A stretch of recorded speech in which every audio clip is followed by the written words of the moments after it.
Hey there, welcome to week 7 of Beat the Odds. We got a packed show, man. We got stunners, shockers, which coach could soon get the axe, and why Fat Jack needs a towel and a hug. Poor Jack. Beat the Odds starts right now. From our Las Vegas studios, this is Beat the Odds, sponsored by Superbook at the Westgate Las Vegas Resort and Casino, and powered by Sports Grid. Well, welcome inside our Las Vegas studio. I'm Dave Hall. And I'm Mariah Janos. It's been a wild week in pro football. Dallas, what was that? See which two coaches are on the hot seat, and Aaron Rodgers has a new toy yet again. Indeed he does. But first, our Fat Jack is in London with an umbrella and an unspeakably bad British impression. Hello, Governor. How are we doing? We're in beautiful, sunny London. We're here for the big game coming up this weekend. We're going to break down the big card coming up on Sunday, some marquee matchups. General Public did really well last week. Is that going to continue this week? Hopefully the sun will come out soon, but until then, let's get after it. Beat the Odds has headed over the pond to London, England. I mean, they should have kicked him out of the country. That was so bad. At least he did it with a smile. Yeah, true. All right, coming up on today's show, we'll go back to rainy London, and Jack Teddy talks that Dallas disaster. And as always, the boys have their best bets. Plus, I'll be chatting with Brandon Marshall about the mighty NFC North. That's a first. And if those 4 teams can keep it up, our pals from Sports Grid are here too.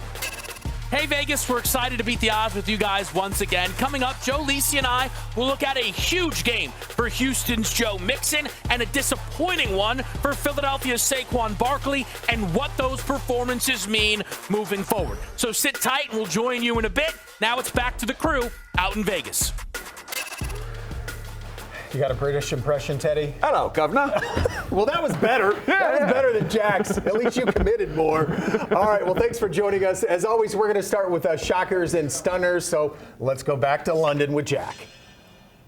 So last week, like always, there were some shockers and some stunners. One is that the sun is not appearing here, but I'll tell you some other things that jumped out were the mass amount of public plays that got there. 70-80% of the money and the tickets all getting home, especially on Sunday. Teams like Pittsburgh, Detroit, Atlanta, Tampa Bay, Green Bay, Houston, all of those teams had over 65% of the betting money on them and all got home. It was a get well weekend for the general public.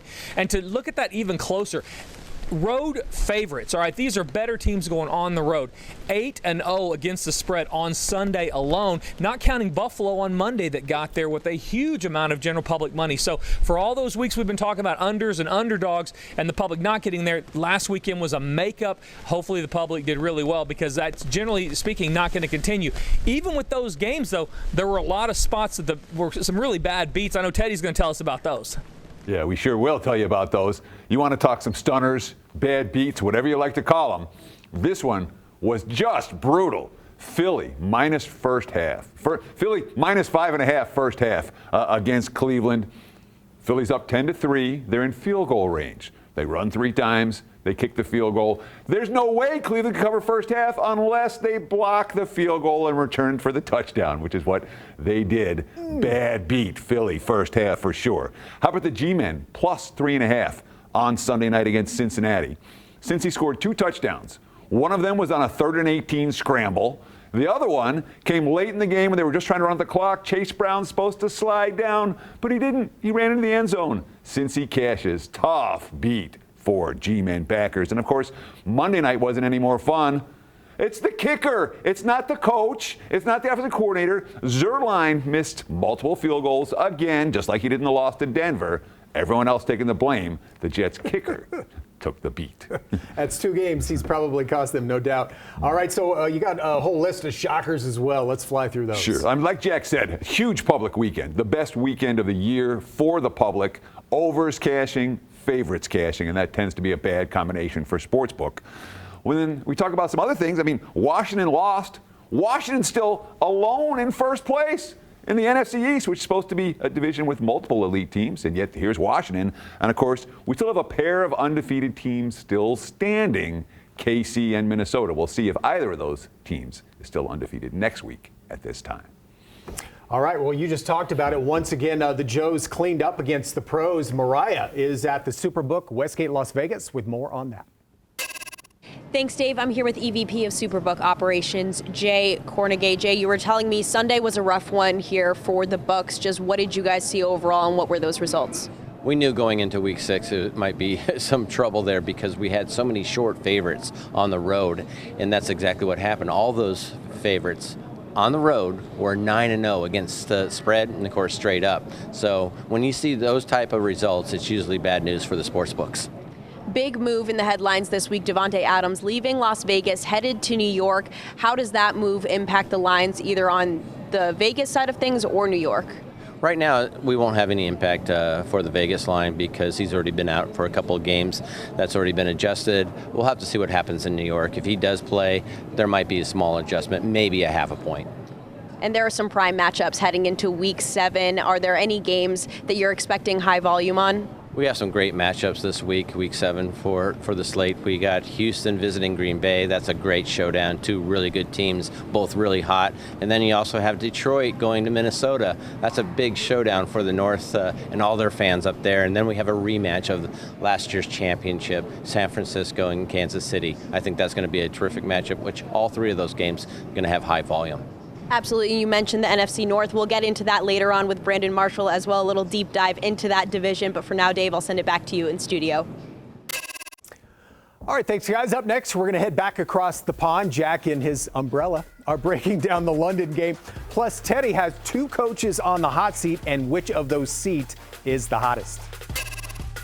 Before we head to break, Baltimore has rushed for at least 150 yards and a touchdown in each of their first 6 games this season. They're the first team to do that since 1971. What team accomplished the same feat? The answer after the break. Beat the Odds is sponsored by Superbook Westgate Las Vegas and powered by Sports Grid. Welcome back. Before the break, we asked you Baltimore has rushed for at least 150 yards and a touchdown in each of their first 6 games this season. They're the first team to do that since 1971. What team accomplished the same feat? The answer, Oakland, back in 1971 when the team was led by Hall of Famer John Madden. The good old days. All right, it's time to bring in our champ, Brandon Marshall. I want to talk about the NFC North, Brandon. Okay. This division is 17-5, which is the best record by any division through 6 weeks since 1970. Is this the year we see all 4 teams from the same division end up in the postseason, or is that an overreaction? I mean, first of all, at the beginning of the season, who would have thought that the NFC North would have been the best division in football right now? Nobody would have thought. I wouldn't have. I think it's an overreaction as far as all 4 teams making it, but 3 teams can legit make it to the playoffs. Well, one of those teams that would be surprising if they didn't make the postseason, Minnesota, just one of 2 teams with a perfect 5-0 record at this point. What's been working for Sam Darnold and the crew? Oh, I mean, first of all, the resurgence of Sam Darnold, it needs to be studied, okay? Because he was written off, and now he came back, and he's taken the Minnesota team to an undefeated record. They look fantastic. Outside of the offense, you got to look at Brian Flores, the defensive coordinator. They're only giving up 15 points per game, right? We know the coin phrase that defense wins championships. And if they're holding teams to 15 points per game, you know, when I was playing, we always had a goal board, and the goal was actually 17 points per game. If we hold teams under 17 points per game, okay, that's a win, right? We get a sticker for that. So to be able to hold teams at 15 points per game, that's a whole nother level. Yeah, Minnesota racking up all the stickers on both sides of the ball. Now, looking at Chicago, they've strung together 3 consecutive wins. Yeah. But is that momentum sustainable for this roster? You know what? It's kind of tough. I'm a little less of a believer in Chicago, but as long as their quarterback continues to improve the way he has and play the way he has, they have a shot. We all understand that quarterback play comes at a premium in this industry, right? So if Caleb Williams continues to shine, Chicago has a chance. Now, their defense is also playing well as well. So I think it's all based on the quarterback, the offensive line. Can they keep him upright? We saw what happened against Houston. He got hit a bunch of times. So if the offensive line can hold him up and he can continue to make plays, they'll be fine. All about that complimentary football. All right, Brandon, thank you so much. Always a pleasure. Now let's send it back to London with Jack, who's not singing in the rain. He's just standing in the rain. All right, guys, so we're here in London. A couple of huge games coming up this afternoon. Actually, a great card going after this early game on Sunday. But let's go ahead and break it down a little bit. If you're going to be betting it, let's get an angle here. So the favorites in this game on the money line have done really well. You got Jacksonville and New England. Jacksonville's a small favorite. Last week we saw the favorite win again. Chicago, as a small favorite, beat Jacksonville. So you might look there. 26-11 straight up the favorites are in this game. So money line, Jacksonville, not a lot of value there, but that's probably the best angle. Otherwise, sleep in, eat some crumpets, and then move on to the next thing. Big games going this afternoon. We were talking earlier about all of the road favorites covering the number. 8-0 against the spread on Sunday. They get it done again. Buffalo as a road favorite over New York on Monday. So 9-0 against the spread. There's a couple more of those spots going today or this weekend that I think we might be able to take advantage of. I'm looking for teams that have trouble scoring the football at home, and really not a way to answer that.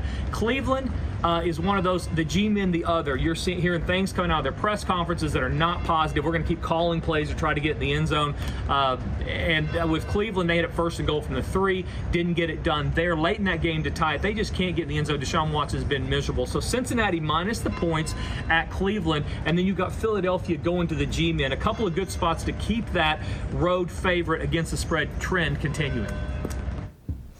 All right, nice and dry here in the studio, Teddy. So one coach has already been fired this year. Of course, Saleh. Teddy, we have 2 more who could be on the hot seat, huh? Yeah, Saleh got fired because his kicker couldn't make kicks. But we talk about the current favorites to be the next coach fired.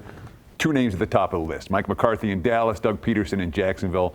And if both of those teams lose, well, Dallas is on bye this week. If Jacksonville loses this week, could be bye-bye. If Dallas loses next week, could be bye-bye for McCarthy. So really, when you talk about odds for the next coach fired, not something I'm going to bet a whole lot, but it's worth noting the hot seat has gotten really hot in Jacksonville and in Dallas. And of course, Dallas has now lost their last 4 home games. In all 4 of those games, they've been down by 15 points or more at halftime. That, a record. And certainly it doesn't bode well for McCarthy's future status as their head coach. And of course, with Detroit, we have to talk about the Aiden Hutchinson injury. Obviously a huge win for Detroit last week, but when you lose a guy who was the favorite to be Defensive Player of the Year, a guy who was on pace to set the all-time record for most sacks in a season, it's an impact injury. That said, Detroit is deep in the trenches, much deeper than the average team. And of course, they'll head to Minnesota this week. We just heard a bunch of hype about the NFC North. Count me in. I'm a believer. The best division in football by a fairly wide margin. Yeah, they are so far, that's for sure. Well, after starting the season 0-2, Baltimore looks pretty awesome now. Here's Sports Grid giving them their flowers. Kevin Walsh and Joe Lisi here, taking a look at some of the Sunday standouts and what that means moving forward for this season. We'll begin with Baltimore wide receiver Zay Flowers. Went off against Washington, 132 yards. And we've been wondering if Lamar Jackson has a real number 1 option in Zay Flowers.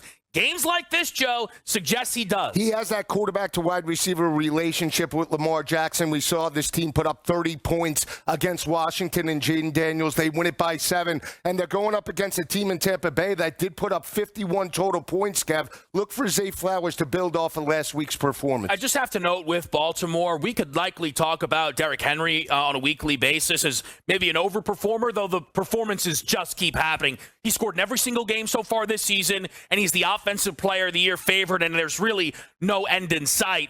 But one running back who's off to a heck of a start, and if not for injury, Joe, might be in that race in his own right. That's Houston's Joe Mixon. First game back from injury, 2 scores, 100 yards of offense. He dominated against New England. And he was utilized in the short to intermediate passing game. 2 receptions, 30 yards, an immediate upgrade from former running back Devin Singletary. And this is why they got Joe Mixon in regards to the offense. They play Green Bay this week. They're going to have to put up a lot of points back-to-back road games. But C.J. Stroud and that offense are cooking. And with Nico Collins injured for a little bit, they're going to need to find answers elsewhere. It looks like Joe Mixon can be that. You mentioned their game with Green Bay.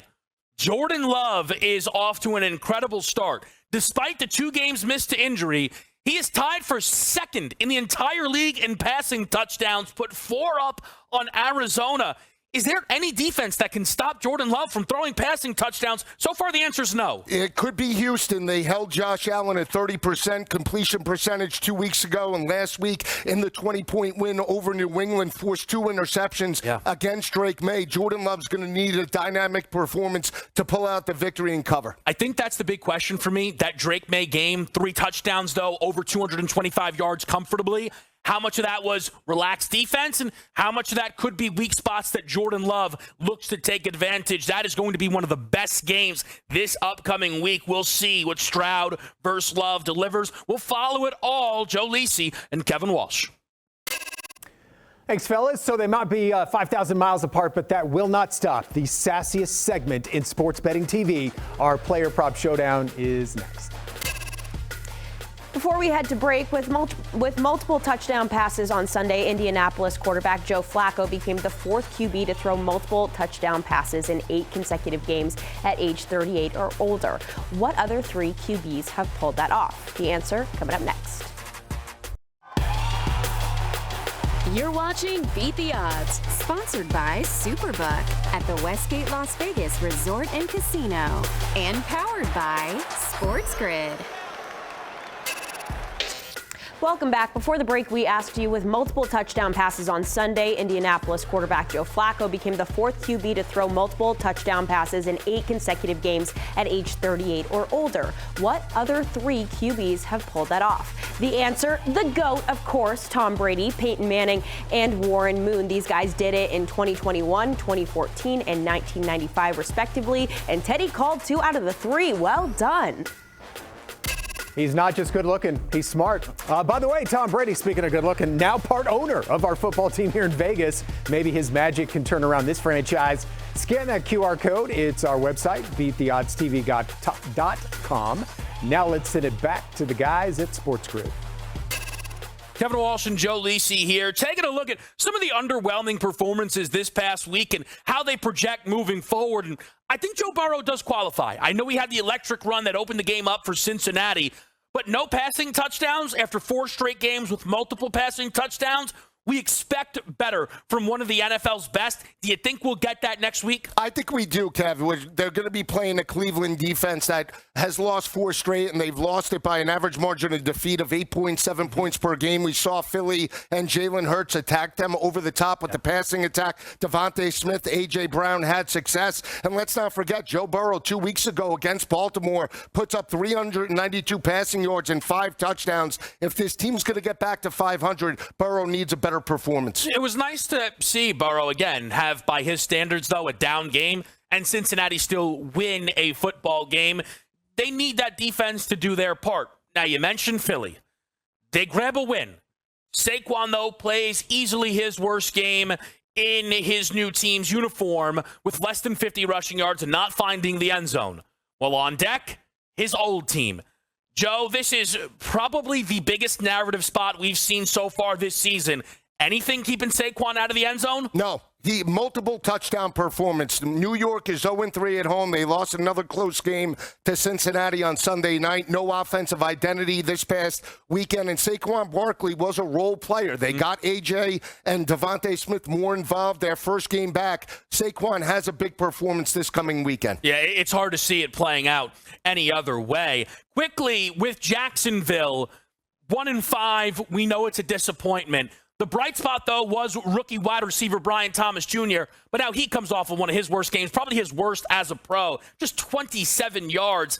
Even if Jacksonville struggles, can Brian Thomas Jr. bounce back? I think he can. He's facing a New England secondary that allowed C.J. Stroud to throw for 3 touchdowns. Tank Dell had a solid performance. Look for Brian Thomas Jr. to duplicate his numbers from a couple of weeks ago. And a little advice to Trevor Lawrence, who I know is having a tough year. Throw it his way more. I mean, Gabe Davis, I think, dropped multiple touchdowns in that football game. That team can't afford that. Get Brian Thomas Jr. the ball. You have a soft opponent on deck. We'll follow all that action for you here with SportsGrid.